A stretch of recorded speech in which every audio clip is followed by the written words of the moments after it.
안녕하세요. 저는 서울의료원 임상영양사 주수연입니다. 여러분은 혹시 식품 알레르기에 대해 알고 있나요? 특정 음식을 먹었을 때 몸에 안 받는 경우에 흔히들 식품 알레르기라고 이야기합니다.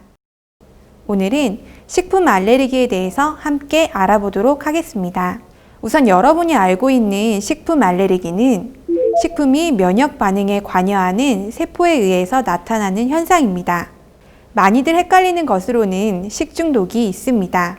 식중독은 식품에 함유된 독소에 의한 부작용으로 주로 부패한 식품의 세균 등에 의해서 발생하는 것입니다.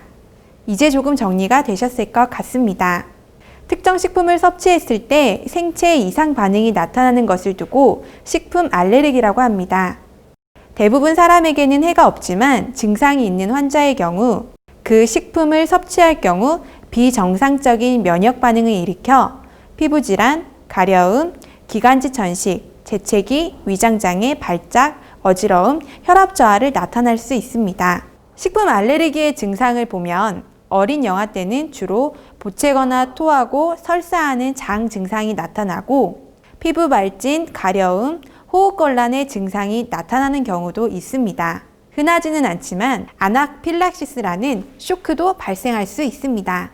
식품 알레르기와 연관된 알레르기 질환으로는 피부에서는 두드러기, 주로 얼굴, 입술 등이 부어오르는 두드러기인 혈관부종, 아토피 피부염 등이 나타날 수 있고 호흡기에서는 천식, 코와 눈에 나타나는 알레르기 질환인 비결막염, 소화기로는 앞에서 말한 보채는 영하기 산통과 구토, 설사 등이 있습니다. 구강 알레르기 증후군이라고 입술 주위와 목젖 주위에 가려움증이 있는 경우도 있습니다. 마지막으로 제일 위험한 아나필락시스라는 쇼크가 있습니다. 식품 알레르기가 나타날 확률은 다른 알레르기 질환에 비해서 적은 편에 속하며 나이가 증가할수록 감소하는 경향을 보이고 있습니다. 특히 아토피 피부염과 식품 알레르기는 40에서 60%의 연관성이 있는데요. 나이를 먹을수록 그 연관성이 줄어듭니다. 알레르기를 일으키는 빈도가 높은 식품은 어떤 것이 있을까요? 원인 식품은 나이에 따라 약간의 차이가 있습니다. 영유아, 어린이일 때는 달걀, 우유, 콩, 밀 순이고 최근에는 땅콩이 증가하고 있습니다. 청소년 성인에게는 땅콩, 생선, 갑각류, 견과류 순이며 성인에게 나타나는 원인으로 견과류와 어패류가 있는 것을 보아 견과류, 특히 땅콩과 어패류는 잘 소실되지 않고 성인이 되어도 문제가 될 수 있습니다. 식품 알레르기에서 중요한 것은 교차 반응입니다. 원인 식품에서만 증상이 나타나는 것이 아니라 같은 식품군에서도 알레르기 유사 반응을 보이는 것입니다. 그림처럼 소와 염소에서 92%의 교차 반응을 보이고 있죠. 일반 우유에 문제가 되는 경우에는 염소, 양 외에 다른 동물의 젖에도 문제가 될 수 있습니다. 또한 새우에 문제가 있는 경우는 게와 랍스터의 75%의 교차 반응이 있습니다. 그래서 교차 반응을 보일 수 있는 식품을 아는 것 또한 중요합니다. 식품 알레르기는 나이가 들면서 장 점막과 소화효소의 분비, 면역 기능이 성숙하여 대부분 사라지는데 동물성 식품이 식물성 식품보다 일찍 사라지는 경향을 띠고 있습니다. 과일 및 채소, 곡류 이상의 반응은 일시적이지만 견과류, 갑각류는 알레르기가 잘 없어지지 않습니다. 식품 알레르기의 진단은 병력, 식품일기, 혈청 및 피부 시험, 식품 제거 및 식품 유발 시험으로 진단합니다. 식품 일기와 식품 제거 및 유발 시험은 다음 슬라이드에서 설명하도록 하겠습니다.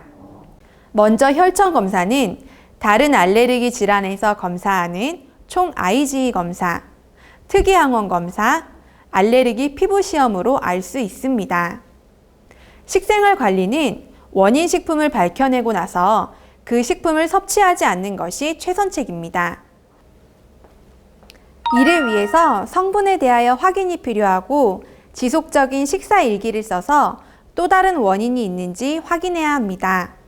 또한 원인 식품을 피하기 위한 안전한 식품 준비가 필요합니다. 치료와 관리는 원인 식품 제한, 약물 치료, 영양 관리로 나눌 수 있습니다. 쉽게 말해서 원인 식품 제한은 그 식품만 빼고 먹는 것입니다. 정확한 진단 없이 제한할 경우 영양 결핍, 면역 결핍, 성장 장애를 초래할 수 있으므로 주의해야 합니다. 약물 치료는 항히스타민제, 스테로이드제 복용 혹은 주사 등이 있습니다. 앞에서 설명한 아나필락시스 증상이 나타나는 식품 알레르기 환자에는 에피네프린이라는 자가 주사제가 필요한데요.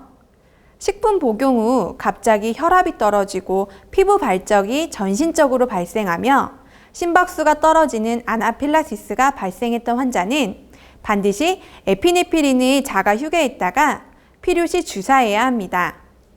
이상 반응이 나타나는 식품을 대체할 수 있는 식품을 섭취하여 문제가 생기지 않게 영양 관리에도 신경을 써야 합니다. 원인 식품 제한은 식품 알레르기에 가장 중요하고 치료 효과가 있는 방법입니다. 원인이 되는 식품을 완벽하고 철저히 제한해서 증상이 완화되는 것을 확인할 수 있습니다. 이후 일정 기간 유지하는 것이 필요하고 이후 다시 시도하기 전에는 의사 선생님과 상의하는 것이 필요하겠습니다. 가장 중요한 것은 의료진의 정확한 진단을 이용한 식품 제한과 전문적인 영양 관리입니다. 제한 시기를 할 때는 다음과 같은 경우를 생각해야 합니다. 우선 달걀 알레르기 제한 음식물은 빵류, 사탕, 스프, 파스타, 미트볼, 마시멜로, 마요네즈, 샐러드 드레싱, 아이스크림, 어묵, 튀김, 부침 등 달걀이 들어가는 음식, 달걀 성분이 함유된 식품 등입니다. 우유 알레르기 제한 음식물로는 우유, 요거트, 치즈, 분유, 크림, 버터, 피자, 초콜릿, 캐러멜, 말랑말랑한 사탕, 푸딩, 커스타드, 우유가 포함된 과자, 빵, 기타 우유 성분이 함유된 식품 등이 있습니다. 하지만 제한식만 하게 될 경우 성장이나 영양 결핍이 걱정되겠죠? 내 몸에 필요한 영양소를 바르게 알고 섭취하는 법을 배워보도록 하겠습니다. 식품은 6가지의 큰 범위로 나눠볼 수 있습니다. 곡류는 탄수화물을 만드는 공급원으로 신체 활동 및 뇌 활동에 필요한 힘을 제공합니다. 고기, 생선, 달걀, 콩류는 신체 조직의 성장과 유지 및 면역 기능을 담당해 줍니다.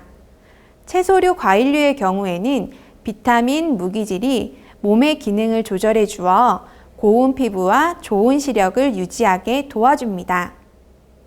우유와 유제품류에는 뼈와 치아를 튼튼하게 해주는 칼슘과 단백질이 있고, 유지당류는 우리 몸을 따뜻하게 해주지만 과량 섭취할 경우에는 비만과 성인병을 나타낼 수 있으므로 주의해야 합니다. 식품 알레르기가 있을 때는 제한식품들과 같은 식품군에 속한 다른 식품을 섭취하고, 식품을 선택할 때에는 식품 성분표를 꼭 확인하도록 합니다. 밀가루에 알레르기가 있을 때는 국수, 시리얼, 빵 대신 감자나 고구마, 떡을 먹는 것이 좋으며, 새우에 알레르기가 있을 경우는 가재나 게도 조심해야 합니다. 채소나 과일 중에 알레르기가 있을 때는 알레르기를 일으키지 않는 다른 과일이나 채소를 섭취합니다. 식품 라벨 내용 중 이렇게 전지분유라고 되어 있는데요. 이는 우유 성분이므로 우유 알레르기가 있는 사람은 주의가 필요합니다. 그럼 식품일기란 무엇일까요?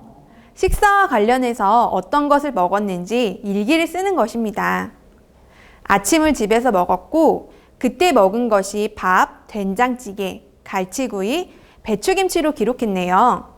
각각 들어간 재료를 작성하고 증상이 있었는지 없었는지 등 상세하게 쓰면 의사 선생님과 상담하는 데 활용할 수 있습니다. 식품 알레르기 환자는 음식물을 준비하는 과정에서도 문제가 될 수 있습니다. 준비 단계에서 일반적인 사항으로는 손, 조리기구, 조리대, 식탁을 깨끗이 씻어야 하고 조리기구, 식기 분리 등으로 청결을 유지해 주어야 한다는 뜻입니다. 교차 접촉의 주의는 집에서 식사를 준비할 때뿐만 아니라 외식 시에도 일어납니다. 그 예로 치즈가 함유된 고기를 구운 그릴을 사용하여 일반 고기를 구웠을 때, 새우를 튀긴 프라이팬을 사용하여 감자튀김을 할 때, 땅콩 샐러드를 집은 집게를 사용하여 일반 샐러드를 집을 때도 일어날 수 있으므로 주의가 필요합니다. 학교의 경우 식품 알레르기에 대한 관리의 제한은 다음과 같습니다. 먼저 식품 알레르기를 가진 학생을 확인하고 중증도에 따라 제한식의 필요 여부를 결정합니다. 경구 응급약의 소지 여부를 확인하고 원인 식품 항원에 대한 철저한 제한과 회피를 피해 노력해야 합니다. 그리고 항원 식품에 노출되지 않도록 철저히 관리합니다. 식품 알레르기에 대해 함께 알아봤습니다. 환자 본인이 조심하는 것도 중요하지만 주변에서 함께 조심하는 것이 가장 중요합니다. 부모님이나 학교 친구들에게 본인의 식품 알레르기 증상에 대해 알리고 이에 적극적으로 대처하는 방법이 가장 좋은 것이라고 할 수 있겠습니다. 또한 알레르기를 유발하는 식품 대신에 대체할 수 있는 식품을 섭취해 영양 결핍을 막는 것도 중요합니다. 오늘 식품 알레르기 강의는 여기서 마치겠습니다.